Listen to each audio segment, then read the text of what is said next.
Hi, everyone. Good morning and good afternoon, everyone. Welcome to our live webinar today that will discuss all things menopause, brought to you by the Council of Ambulance Authorities. I'm thrilled to see many of you joining us today from various parts of Australia, New Zealand, and Papua New Guinea for this important discussion on women's health. As we gathered virtually, I want to extend a warm welcome to each of you who've taken the time to be here today. Your presence demonstrates a commitment to understanding and managing the significant life transition that affects all women. I would like to acknowledge the traditional custodians of the lands on which we are meeting today and pay our respects to their cultures, country, and elders past, present, and emerging. For me, I'm coming to you today from the lands of the Kaurna people in Adelaide, South Australia. I would like to take the time to acknowledge the following First Nations people: the Aboriginal and Torres Strait Island people across Australia, the Maori people, the Indigenous people of Aotearoa, and Papuans Motu Koita, the First Nations people of Papua New Guinea. Before I introduce you to our panel, just an acknowledgement that people of the diverse gender expressions and identities experience menopause. And although we may use the terms woman, female, her when quoting specific research, our webinar today is focused on how everyone can be supported. Some housekeeping. We encourage you to participate via the chat function, and I've already seen some notes there. Hi, everyone. And we'll have a few polls that will pop up during the session, and would really appreciate it if you can answer those, please. Now, over to introduce you to our wonderful panel. Mitch Mullooly from Fire and Emergency New Zealand. Hi, Mitch. Karen Stewart, the General Manager, Ambulance Operations, Rural Remote, St. John, WA. Hi, Karen. Julie Dutton, National Education and Marketing Manager at Device Technologies. Hi, Julie. And Grace Molloy, CEO and co-founder of Menopause Friendly Australia. Hi, Grace. Wonderful. Mitch will be our facilitator for today. Over to you, Mitch. And again, welcome everyone. Tēnā koutou, ko Mitch Mullooly, Takawangawa, no Aotearoa Aho. So I'd like to welcome you all here. So this wonderful webinar that we have hosted by the Council of Ambulance Authorities. And before we start, because I am based here in Aotearoa, I'd like to start with a karakia. So if I can just start with a small prayer. This is karakia timatanga. So whakataka te hau ki te uru. Whakataka te hau ki te tonga. Kia makinakina ki uta. Kia mataratara ki tai. Kia hia aki ana te akakura.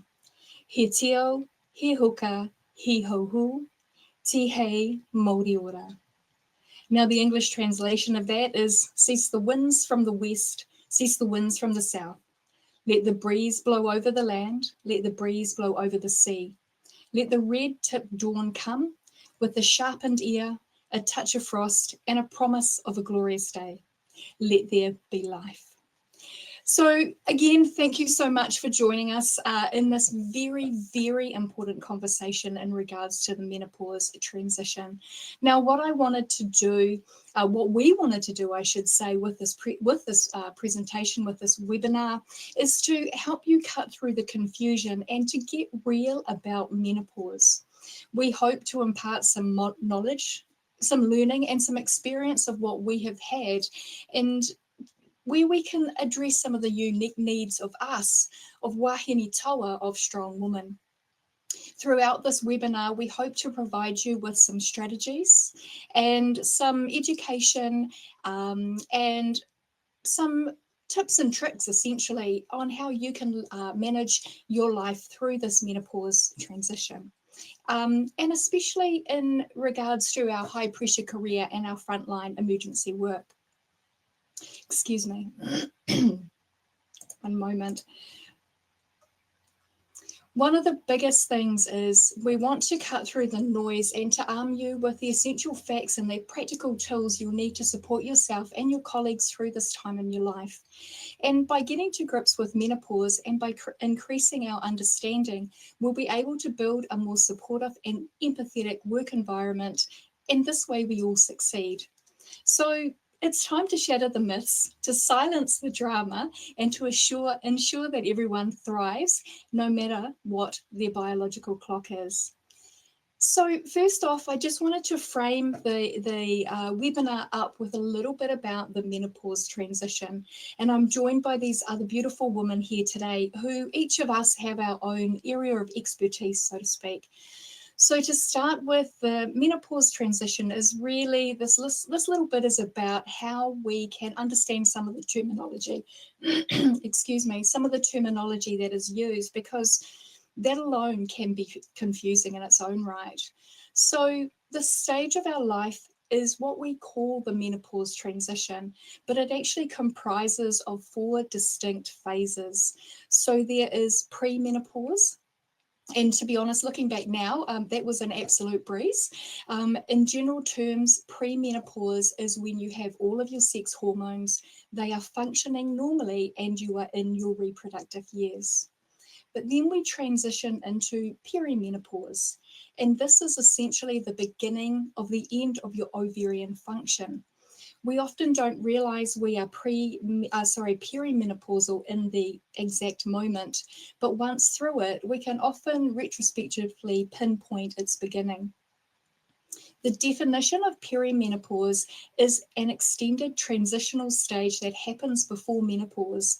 It is initiated by fluctuations in hormone levels, primarily estrogen and progesterone. The distinguishing feature of perimenopause is that it is marked by irregular periods, which are shorter or longer in duration.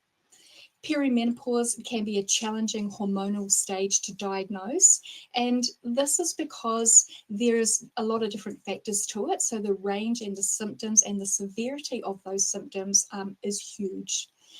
The age at which it presents itself varies greatly from individual to individual. And there is no established method or evidence-based test for doctors or other health professionals to actually use to diagnose it. So we then move into menopause, and though menopause has been the source of so much mystery, the event itself is actually the most clear and most specific of all of the stages of the menopause transition.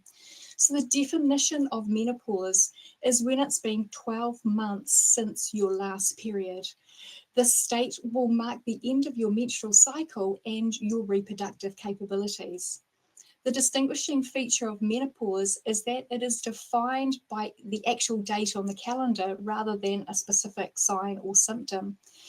Now, the average age of menopause is 51, with normal menopause falling between the ages of 45 and 55 years of age.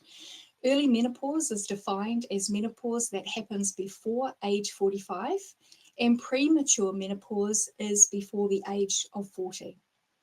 Now, menopause is one moment in time. It's one 24-hour period that happens when you've reached 12 months after your last menstrual period. Essentially, that's the end. And then we move into postmenopause. So postmenopause marks a turning point into a new stage of your life that lasts for the rest of your life, and one that potentially comes without the need to manage or plan around periods, and can offer an unexpected sort of freedom if you embrace it. The definition of postmenopause is once you've hit the menopause moment, so that's that 24-hour period, basically after that 12-month since your last period ceased. The distinguishing feature of postmenopause is that this is a time that has the highest prevalence of the vasomotor symptoms, such as your hot flushes, heart palpitations, sweating, and all that really, really fun things that we often associate menopause with. Postmenopause includes the rest of your life after menopause. It's also a time when you should be kinder, more loving, and more giving towards yourself. I was recently chatting with one of my girlfriends, and I asked her what it was like for her now that she was post-menopause. And her response, to be honest, was a little bit of a giggle, because she said, now it's the time that your give a shit factor actually decreases. So with that, I had a little bit of a giggle, because I thought, in the type of profession that we are in the high pressure and the high stress situations that our careers often present, actually, having that sort of, I don't know, those feelings would be amazing. It's actually time that we can actually start thinking about ourselves and actually, stop worrying about everybody else. So she also said to me that she's learned to set some boundaries and to prioritize herself rather than her partner or her children or her job or her parents, siblings, and so on. And so that to me gave me a little bit of hope that there was some light at the end of the tunnel. Now, in the lead up to this webinar, I actually wanted to understand what people actually knew about the menopause transition. So in my very informal data collection phase, I asked around my workplace, which happens to be a corporate office as well as an operational station, just to see what their understanding and knowledge was. And the responses that I got were actually really, really interesting.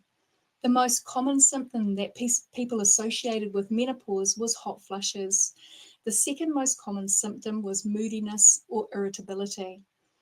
There was also comments along the lines of, my wife is going through hell with this, and also, thank God that that stage of my life is over. But when I tried to find out what people's actual understanding of menopause was, most people didn't actually know. And that's okay, because up until only a few years ago, when I actually started experiencing some of the symptoms myself, I actually had very little understanding as well. And despite my extensive health professional background, I was actually never taught. It was never discussed. And to be honest, it was always a little bit of a taboo subject that no one ever talked about. Now, menopause is so much more than hot flushes. It's body composition changes, it's brain fog, it's sleep disturbances, it's depression, it's chronic fatigue syndrome, it's headaches, it's migraines, it's mood changes, it's body aches, it's menstrual cycle changes, it's difficulty concentrating, it's memory issues, it's breast tenderness, it's pain with intercourse, it's vaginal dryness, it's weight gain, it's muscle loss, it's UTIs, and I'm not even going to go into the decreased sexual desire, the low to no libido, and honestly, the list goes on and on. Believe me, it's not all in your head. And at this particular time, I would now like to swap over to Julie, because Julie will actually be able to give us a little bit more in regards to our hormones, what our hormones are actually doing, and why all of these different symptoms can actually be part of our life. So Julie, if I can pass over to you. Hello, thanks Mitch. So my name's Julie. I actually do work for a company called Device Technologies, but on my actual background is that I'm a registered nurse. So I was an intensive care nurse for 20 years. And until perimenopause slapped me in the face, I'd never heard of it. So when I say that, it's not uncommon to not know anything about menopause. So what I want to really start with is what when we're talking about menopause and when we're talking about perimenopause, we're actually talking about our ovarian function, and we're talking about our ovarian hormones. So a hormone is a very simple molecule. It's a chemical messenger. It takes a message from A to B, or from one cell to another. And the three hormones that we're talking about with regards to our ovarian hormones are estrogen, progesterone, and testosterone. So yes, testosterone is also included, and that's often thought of as the male hormone. So what I'm going to do is I'm going to start off by just telling you a little bit about each of those hormones and how they work. And I'm going to relate it to our normal menstrual cycle, so that our reproductive cycle. So we're women we are designed to procreate, to have children and keep the species alive. Okay, that's our programming. So if we thought about the fact that estrogen, progesterone and testosterone were all at a party together, this is not from me, somebody else created this idea, but I feel like it's a very good presentation or representation of our hormones. So estrogen, she's the life and soul of the party. She's beautiful, she's looking fabulous, she's feeling fabulous, her hair's all shiny, her skin looks beautiful, she's sociable, she's attractive, she's somebody that everybody wants to be around. That's estrogen. Testosterone, well, you won't see testosterone at the party. She's too busy with the high sex drive and she's gone off to procreate with the man of her dreams. The progesterone aspect at the party, they're sitting next to the cake table, putting cake into their mouth, and they're quiet and they're calm and they're going home and having an early night. Okay, so there are our three hormones. If we look at them in terms of what they actually do in our body, estrogen is our lubricating hormone. It keeps everything moving, smooth, fluid. It keeps things, our joints lubricated, our hair shiny, our skin looking good. It's also got lots of anti-inflammatory properties as well. We have estrogen receptors all over our bodies. So we have them in our brain, we have them in our heart vessels, we have them in our brain, in our bones, we have them in our hair, our nerves, our joints, muscles, everywhere. And so it is possible to experience, when these hormones start to decline, it is possible to experience dysfunction with a lot of those aspects of all over our body. So then if we look at progesterone, so progesterone, less is known about progesterone, but it's actually our calming hormone. So it's produced in the second part of our cycle, after we've ovulated, hopefully after we've conceived, if that's what we want to do. And it's designed to keep us calm, to create the optimal environment for our body to grow and look after the baby as the baby grows. So it's designed to keep us calm. It has lots of sedative effects. When that goes awry, you can have things like sleep problems, you can have mood issues, as well as a combination of other things as well. So we have also got progesterone receptors everywhere as well. Progesterone also plays a big role in our metabolism and the release of glucose from our liver as well. So when that goes, when we have a lack of progesterone, that's when we can start to see that weight gain and things like that. So metabolic disorders, progesterone has a big part to play in metabolic disorders. There are some women who are really sensitive to the progesterone part of their cycle. And some people really don't like progesterone, and it's often can be associated with things like PMT or the more severe PMDD, which is premenstrual dysphoric disorder. And also people who have been diagnosed with ADHD or autism can also be very, very sensitive to those fluctuations in hormones as well. And so they're sort of more at risk of experiencing quite severe mood disorders associated with perimenopause and menopause. And then we've got testosterone. So testosterone, we probably traditionally think of as being the male hormone, but actually our estradiol, which is the good estrogen that we need in our body to reproduce, is actually made from testosterone. So we have high levels of testosterone in our body.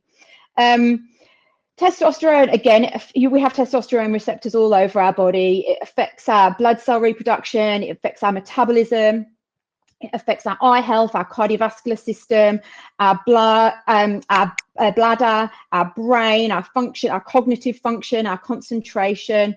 And unfortunately, in this country, to replace testosterone in a woman, it's only actually licensed for low libido or hypoactive sexual desire dysfunction. But anecdotally, it has been reported that it has a lot of effects on our mood and our energy and our like clarity of thought, or removing the brain fog as well from our from us. So so that's sort of the hormones in a nutshell, really. like I said before, like Mitch said before, when you are experiencing perimenopause, you cannot diagnose perimenopause with a blood test. So if you are going to your GP and you do feel like you have got perimenopause, you feel like you're in that stage of perimenopause, if the GP says to you, I'll do a blood test for you, it will not tell you that you are in perimenopause. It will tell you lots of information about your vitamin D, your iron levels, your liver function, your metabolic health, your kidney function, but you cannot diagnose perimenopause with a blood test. So if your doctors say, oh, your hormones are okay, they might be okay at that moment in time. But what happens during perimenopause, you get that fluctuation in estrogen and progesterone levels. So you could have high estrogen one day, low estrogen the next day, and it's that continual fluctuation of estrogen and progesterone. So you can't diagnose with a blood test. I think Grace has written something in the chat. If you are experiencing symptoms of perimenopause and you're under 40, then your GP may want to do blood tests just to look at where your hormones are. But in terms of looking at the general population, you can't diagnose a perimenopause with a blood test. Okay, that's something that's really, really important. You can diagnose perimenopause with a symptom tracker. So there's some symptom trackers available. The one that's sort of recommended in Australia through the Australian Menopause Society is the Green Scale symptom tracker. And it has a list of symptoms, and if you meet certain criteria, then they can look at that. And again, it's with it's good taking a good clinical history and understanding you as a woman.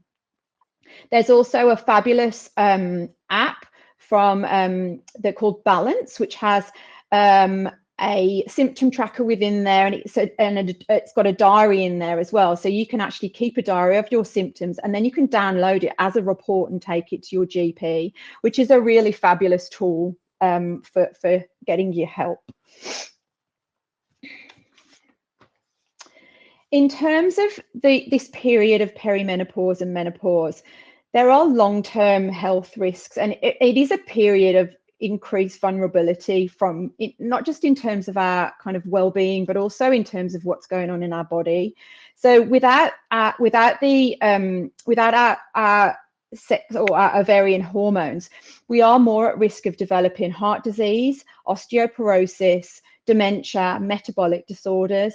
And so it is a time of incredible vulnerability for us. So it is really a very, very important time for you to really look at your overall health and look at your lifestyle, look at what serves you well, look at what doesn't serve you well, and really trying to modify and make changes to so that you can sort of go on and live your healthy best life, really. I think in terms of the gold standard for treating symptoms of perimenopause and menopause, it would be hormone replacement therapy, or menopause hormone therapy, MHT as it's known in Australia.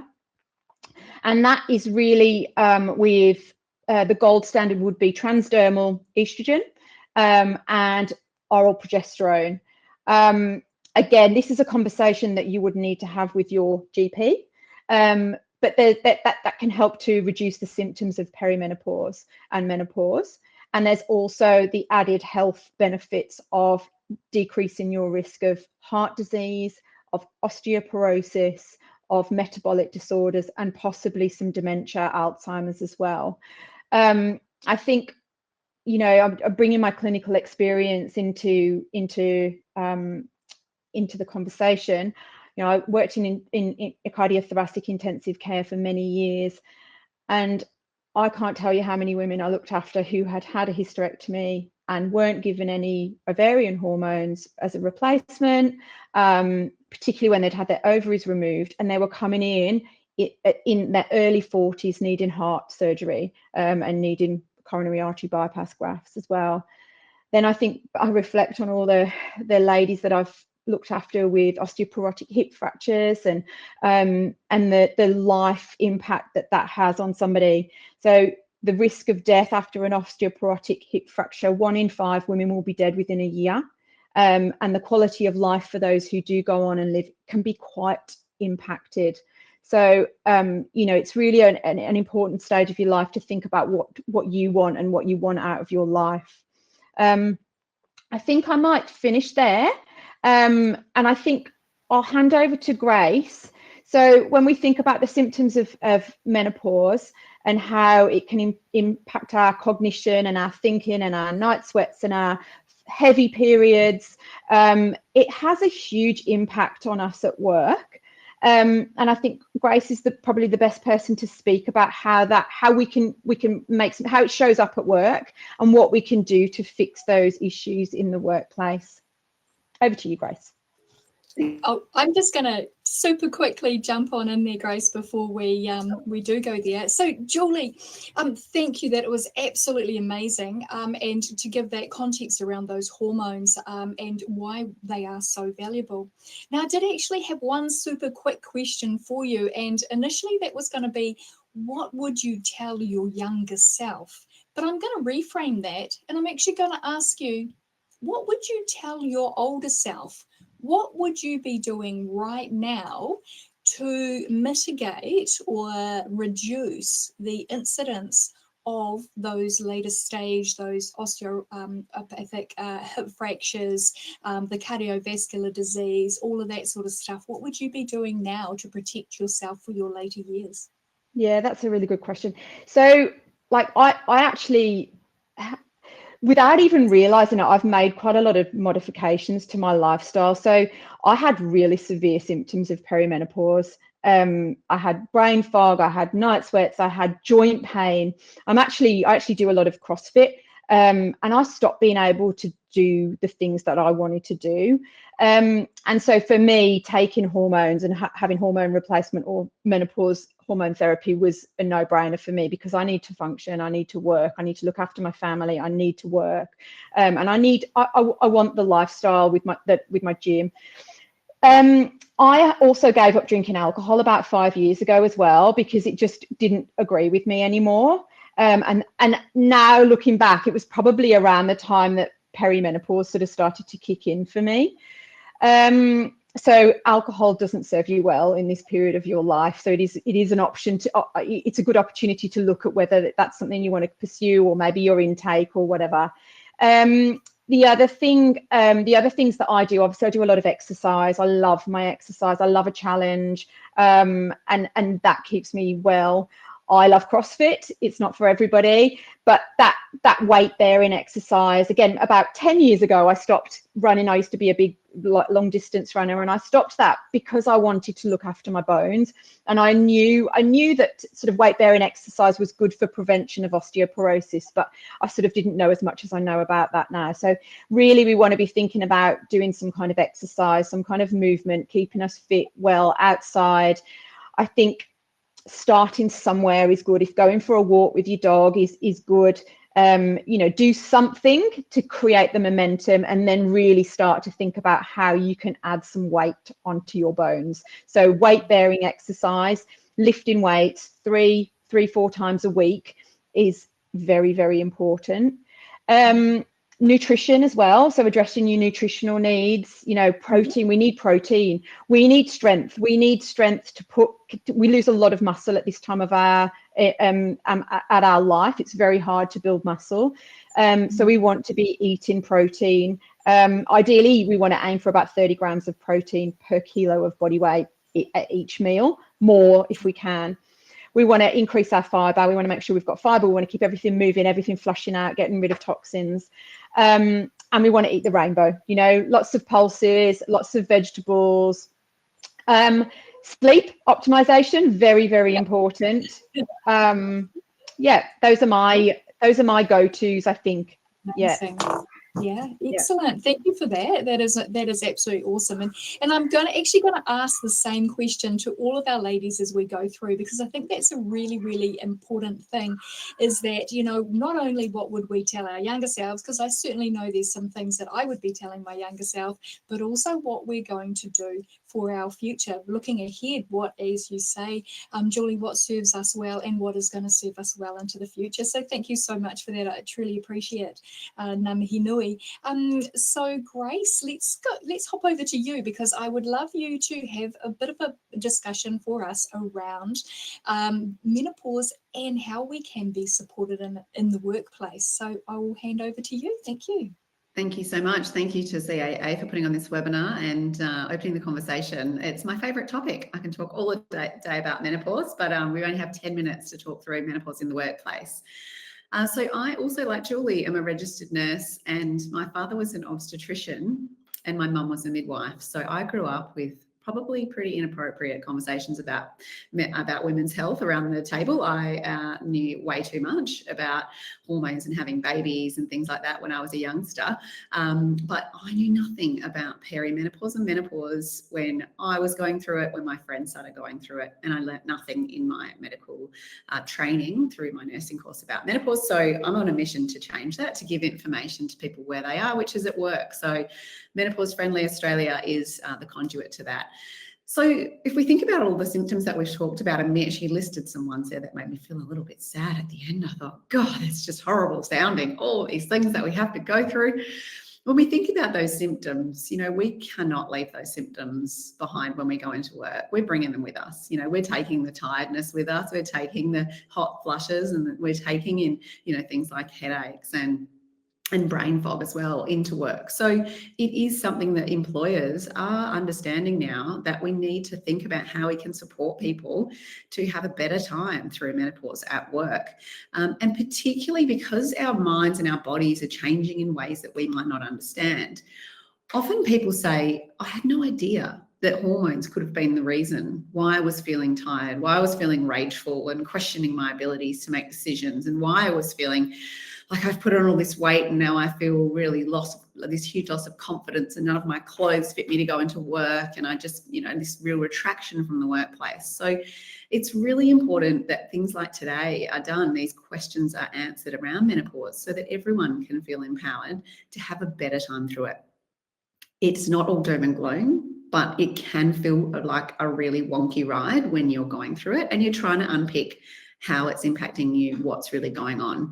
And there were some great questions in the chat, which I threw a few answers into, and I hope we'll get some time at the end to cover off, because some brilliant questions coming up. And really a theme coming through of like, how do I know? How do I identify what I'm going through? So we've shared some tips, and the best thing is to track your symptoms, to start as early as you can in writing down how you're feeling over time, which is going to help identify whether hormones could be the cause. So one of the first things that in the workplace can be helpful is to start opening the conversation with your colleagues, with others around you. And I know Karen's on the call today, and she'll share some of her experience with St John WA in supporting the conversation. But being able to just come to work and say, do you know what, I'm having a bit of a day. I didn't sleep last night. I've got really bad menopausal night sweats, and I'm having a bit of a day. My brain's probably not where it should be. Maybe today is it all right with you if I drive today, or if you drive today, or, you know, these sorts of conversations about maybe, you know, we can pick up the load for each other in different ways, and understanding that sometimes just being able to say I'm having a bit of a day is going to be the most helpful thing, so that people understand that it's not that I don't care about work, or that I'm just really moody or grumpy because, you know, that's just who I am, but just being able to understand each other in ways that we might not have before. And that is the best thing to do in terms of being able to come to work and say how we're feeling, is knowing that we're going to get support when we do that. So setting up a menopause-friendly workplace is all about that. It's all about educating people, so that everyone knows about menopause. So it's not a weird conversation to have if you need to ask your manager for something a bit different. If you're having heavy flooding periods and that is impacting you, and that's why you're not able to show up to work some days. These are conversations that we need to be able to have in the workplace. So we need to set up those structured ways with which we can do that, either through our managers understanding menopause or through setting up menopause champions and people within the workplace that we can go to who know a lot about menopause, who we can open up the conversation with and we can go to for some extra support. The other thing workplaces are doing is putting in place policies or guidance around menopause. And there was a recent Senate inquiry into menopause. We presented evidence at the Sydney hearing, and I attended 4 out of the 7 hearings. And the Senate inquiry was so illuminating because it really went into all different avenues of how menopause is impacting people, not only from a health perspective, but also from a workplace perspective. And there's been some really strong recommendations that workplaces need to look at how they can support people through all stages of life. And we know that menopause is one of the stages of a woman's life, or a person who is born with ovaries life, that can be challenging. There's many others as well. People suffering endometriosis, they can have a really hard time dealing with those symptoms. All sorts of things in women's health when we're pregnant, when we've got, reproductive challenges. These things are going to impact us at work. So opening the conversation about menopause is kind of like opening the conversation about mental health 15 years ago. We need to break down some of the stigma, break down some of the taboo, talk about what it really is, give the facts and information so that people can have confidence in talking up about it. One of the pieces of work that we did, and it was great, Mitch, to hear that you did a bit of a survey and a temperature check in your workplace to see how people are feeling and what people know. We did a research piece recently with Dove, and we surveyed 1,000 working women across Australia between the ages of 35 and 60. 44% of women said that they had lower self-esteem as a result of menopause. 46% said that they had reduced confidence. 55% considered quitting or taking time off. And 45% said that they felt that they weren't performing their best at work. 56% said they felt more stressed and anxious, and 55% said that they felt more burnt out. So this is a real workforce issue that employers are taking seriously, and understanding that we need to provide support to people if we want to have more women working in roles that are through their menopause transition, and if we want to have more women in leadership as well. But more importantly, if we want to have working environments where everyone can come to work, can ask for what they need to be at their best, and can stay engaged and happy in the workplace. So that's really what Menopause Friendly is all about. I'm going to put some links in the chat for people for some resources that can be helpful for you in opening up your conversation at work. One is through that project that we recently did with Dove, where there's a microsite for employers and for women, or for anyone who wants to open the conversation about menopause, with some resources to make it easier for you to do that. So I'll pop that in the chat now.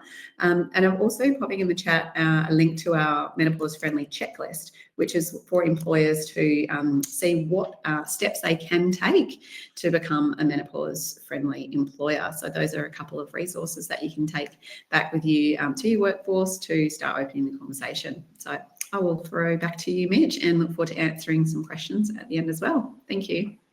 Amazing, Grace. That is absolutely fantastic. Thank you.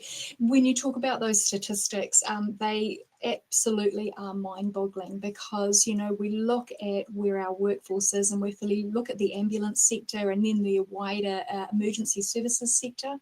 We've always asked the question around women in leadership, where are they?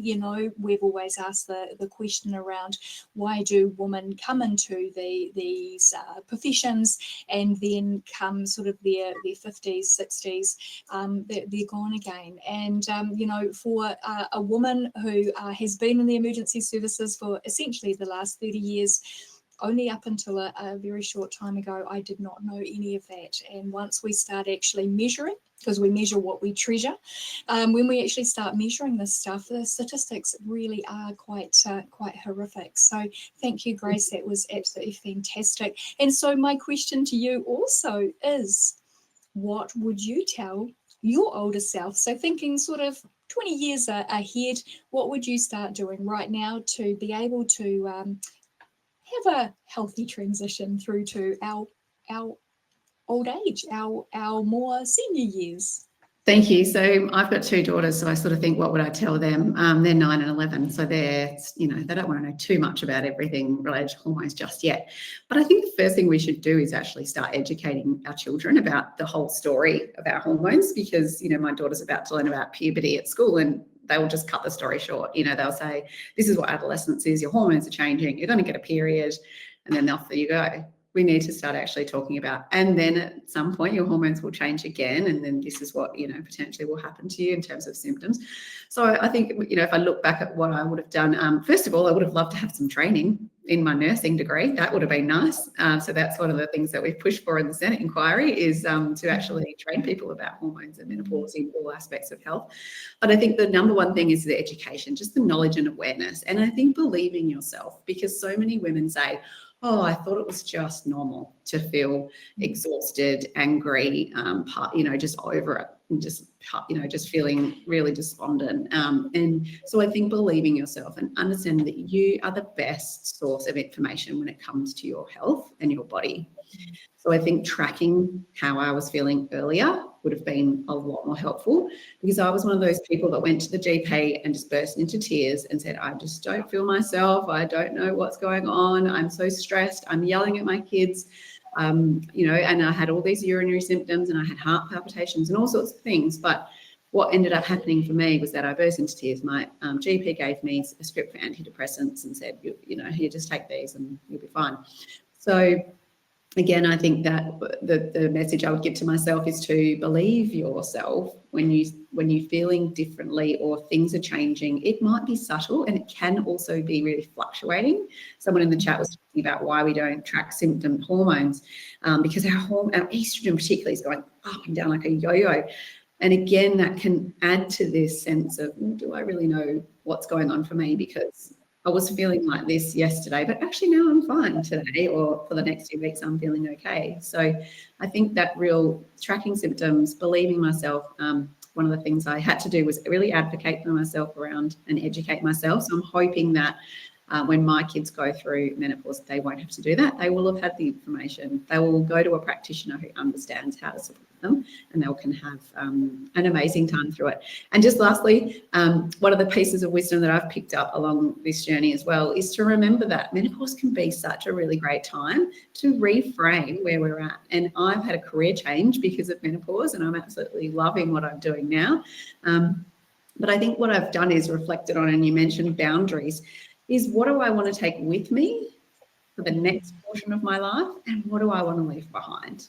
And there are some things I'm going to leave behind, and they are not sweating the small stuff, not feeling that I have to always be perfect, not feeling I have to be completely polished all the time. I can be vulnerable. I can talk about things that are affecting me. But also, I'm not going to be, you know, baking the cupcakes for the kids' store. I'm probably going to buy them from Coles. You know, these sorts of things that we go, right, this is who I am, this is what I want out of life, and this is what's most important for me moving forward. Thanks, Mitch. Absolutely brilliant. Thank you so much, Grace. Yeah, I can absolutely 100% go with the cupcake story. Look, that is brilliant, because you know, I think, you know, we do put so much pressure on ourselves. We want to be, you know, the mum and the you know, a breadwinner and state our place in society, and we want to do all of this type of stuff. And by actually you know, a lot of those times, and you ladies are very similar, and I'm sure there's many on this webinar at the moment that were very similar too, in the sense that, you know, we often sort of push the symptoms to one side. Oh, I'm just stressed, I'm just busy, although I've got a lot going on, I'm spinning a lot of different plates at the moment, that type of thing. And we can be very dismissive of our own symptoms. And so you're right, actually, by tracking them, keeping an idea of what's going on, your highs and lows, that type of thing is very, very important. So thank you, Grace. Absolutely perfect. Now, what I'd like to do is move to Karen. So Karen will give us a little bit more in regards to workplace and what she's doing in her workplace. So welcome, Karen. Let us hear from you. Thank you, Mitch. And yeah, thanks for the CAA for inviting me on today as well. So a bit like similar to Julie and Grace, you know, I've been in healthcare for almost 30 years. I've been a registered paramedic for quite a few years of that in the UK before coming here to work and live in Australia. And although I've been in healthcare for that length of time, I had no information on what was happening to my body and to the signs and symptoms from colleagues as well. So, and considering over 50% of our paramedics are females or identify as females, and also you know, we've got so many females between that sort of age of 45 and 55 that work in our support departments, that do all of the back end stuff and things like finance, HR departments and things. We've got a really high percentage of females in the organisation that will be going through some sort of journey of their own through the perimenopause and menopause transition. So I suppose that led me to the sort of passion to start the St John journey and really remove that stigma that we've been experiencing for quite some time. So so we started the journey back in August 2023. So I first sort of started to chat with Grace a few months before that, and I was able to secure a subscription for Menopause Friendly Australia with the organisation. And then leading on to that, we built an internal connect page, is what we call it, so internal internet. And we started a masterclass series with Menopause Friendly Australia at the start of this year. So that was going to cover off things like stress, exercise, nutrition, what it was like for you in the workplace, and how we could implement some of the tools to help the workplace be a bit of a better place for us when we were taking those symptoms into work. So we started a dedicated team as well. So we set up a working group, and we did a survey across the whole organisation just to try and, I suppose, gauge where we were at that time in the organisation as to what knowledge there was out there within St John, if any, and you know, what we could do to then improve that knowledge. So we did that around about April time this year, and then our first working group kind of stood up with 23 members in it as well. So then we went into June of this year, and we started to look at what champion training we could potentially do as an organisation, and how we could start to raise that awareness as well. So we went through the champion training, and within that training, that was a really tailor-made programme that we worked with Grace and the team at Menopause Friendly Australia to really tailor that to an ambulance service, as opposed to a more sort of generic background that we potentially had for some of these kind of training tools and resources that you find just on the internet and things. So we've made that quite tailored to us in a frontline capacity. And we also commenced a menopause support group around about that same time, to have that kind of difference to the working group, that it's a safe space for people to actually go on and have a chat about their signs or symptoms, how they were feeling that day, how it's affecting their work. So we've sort of started that up as well.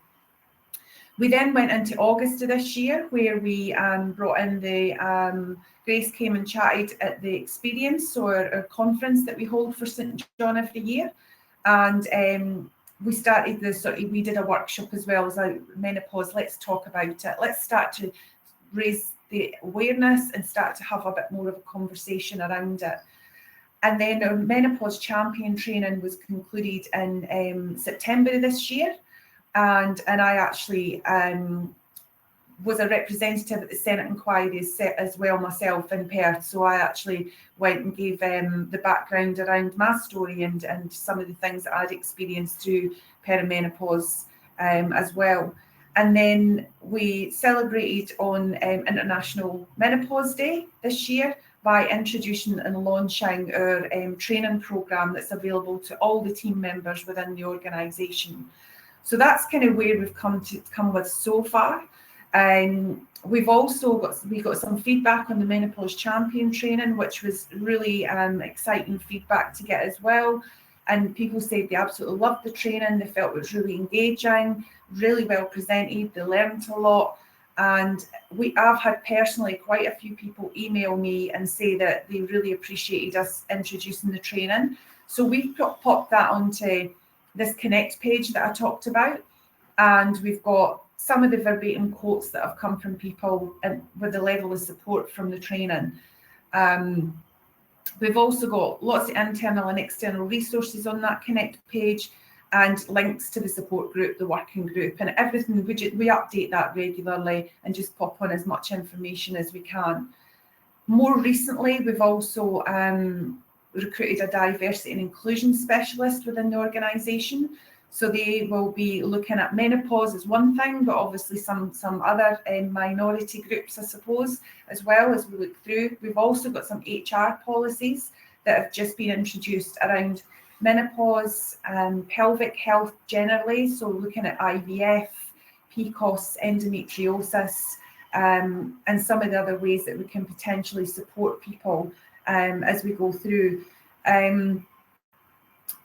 One of the to keep it a little bit more lighthearted around it is an analogy that I came across that I feel is something that a bit like Julie talked about being at the party. I listened to this and it was around the menopause being a bit like the Wizard of Oz. And I don't know if any of you on the line have heard this before or anybody that's the presenters have heard this before, but I love this analogy. So I heard it's in relation to the Wizard of Oz. So the GP is the Wizard of Oz, no menopause training, no idea what's actually going on with a patient that's turned up to them. And then you've got your hormone fluctuations as your Glinda, the good witch, and then the bad witch. So when you're, depending on what hormone pipe you're in, you've got one of the witches. And then you've got the lion for your anxiety and self-doubt. You've got the Tin Man for your sore joints. And then you've got the scarecrow for the brain fog and the forgetfulness. So I just thought that was a really cool, quite a cool analogy. And I suppose that sort of leads into some of the symptoms that I experienced as well in my early 40s, looking back now. Things were similar to you, Julie. I did a lot of body combat rather than CrossFit. And I started to get really dizzy in classes and have a real vertigo feeling, and I didn't know what was wrong with me. So I went to the GP, and after almost 12 months of tests, they thought I had neurology issues. They thought I had a TIA. Many neurologist appointments, and dollars later, eventually somebody says, I think you might be perimenopausal. So, I think it's just about raising that awareness and wanting to make it better for younger women coming through. I have 2 daughters of my own as well, and I want to normalise it for them, similar to what Grace mentioned around that. Mental health was a real stigmatised thing 15 years ago. We want to make menopause be something that takes that stigma away, so that it's something that people are comfortable to talk about. And that's also what's brought the real passion for me to start studying the PhD that I've started to study. So it's around perimenopause and menopause in the paramedic workforce, and it's perspectives of people and their managers. So not just from the actual people going through menopause, but the managers that are there that are supporting them as well. So that's something that I'm going to continue to drive through our workforce. So yeah, that's enough from me, I think. Thank you, Mitch. Oh, Karen, that is just absolutely amazing. And to learn that you're doing a PhD in this area absolutely just fills my heart. It certainly does.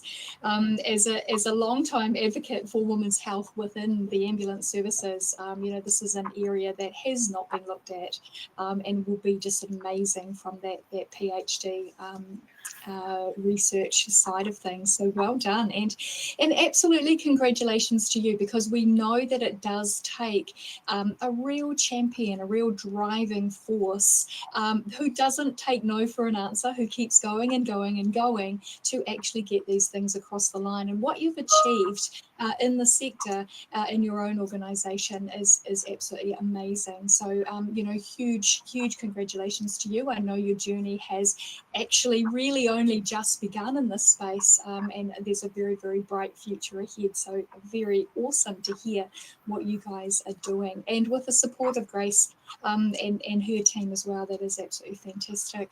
So any sort of tips, Karen, for your older self, you know, 20 years time, what would you like to give yourself present?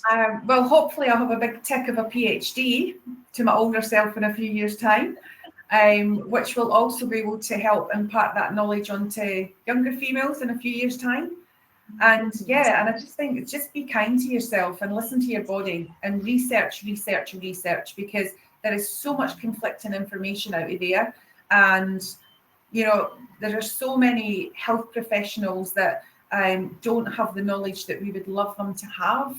And it's not their fault. They haven't been educated in it. So I think it's our job to help educate them so that we can make it better for everybody in the future. Yeah, 100%. Thank you so much. And you know, as a registered paramedic here in Aotearoa, New Zealand, you know, I never received any training during my degree process or anything like that. And I think that's a really big thing that we need to really get out there in regards to the health professionals, is that we need some more training in this area. If we haven't got it, let's blink and well create it. And you know, I do reflect back on all the women that I have attended over the years that actually could have been displaying or presenting with perimenopause, menopausal symptoms that we put down to mental health crisis or you know, other things that were actually going on. And so some more knowledge, not only for us as individuals, but for us as a workforce, as a sector, is really huge, and therefore empowering for us as individuals, for us as women, as wahine toa, but also for our patients as well, which is really important. So I'm very cognizant of time, and you know, you could obviously tell everybody that's on our call at the moment, you can obviously tell that all four of us are extremely passionate about this topic. It's about starting the conversation. It's about breaking the stigma. It's about being open and honest and vulnerable. It's about talking freely about it as well. You know, like I think, Grace, you alluded to, it's like that starting of that mental health conversation as we were sort of 15 years ago. Now we can talk openly and honestly about it. So let's talk openly and honestly about menopause. I think my biggest thing, and I'm sure that the ladies here on this call will agree with me, is that you are not alone in this. There is support out there. Seek someone that you trust, someone that you feel comfortable with, and educate, upskill yourself, learn, know what's right for you.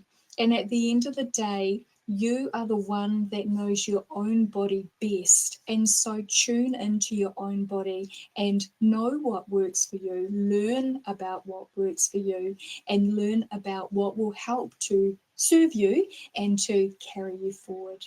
Now, I'm aware that we're about due of our time period, and so what I would like to do is just close this wonderful this wonderful webinar with another karakia. So if you'll join me, this is karakia whakamutanga.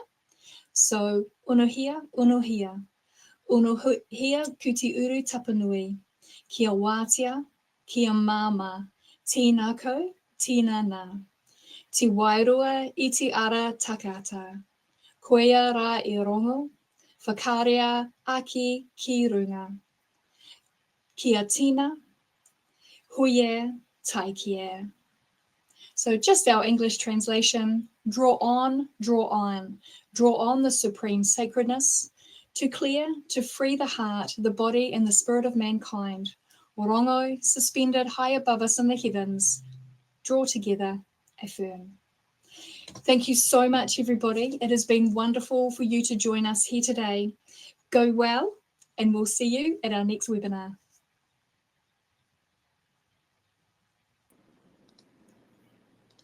Thank you so much, Julie, Grace, Karen, and Mitch, for sharing your knowledge and your personal experience today about menopause, perimenopause, and postmenopause. What a great session. Sorry, I guess I don't have my camera on. Apologies. Oh, gosh.